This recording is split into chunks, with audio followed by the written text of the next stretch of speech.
Anybody know what Reiki is? R-E-I-K-I? Anybody hear Reiki energy work? Okay, so we as human beings have the ability to heal others with our vibrations. So what we're going to do is a little energy work. Take your hands, rub them together like this. Now, what I ask you to do is cup your hands and just pull your hands apart just like that and just hang out. By a show of, by nodding or by going no, how many of you feel something in between your hands?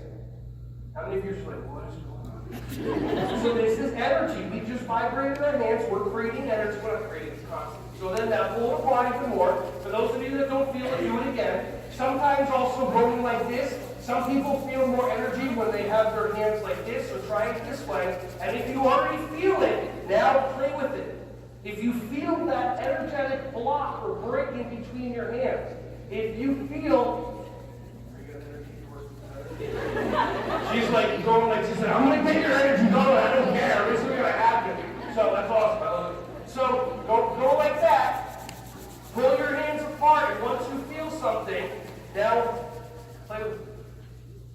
And for those of you that are doing it great, for those of you that are not doing it great, I know that's weird. I don't judge and acknowledge people based on if they do what I recommend to them or not. I just like to tell people great job.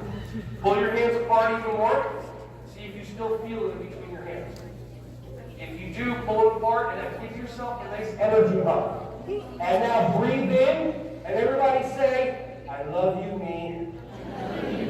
Let's pull our hands apart again and hug your inner child. Because your inner child is in there. And some people don't even know it exists. And it runs us.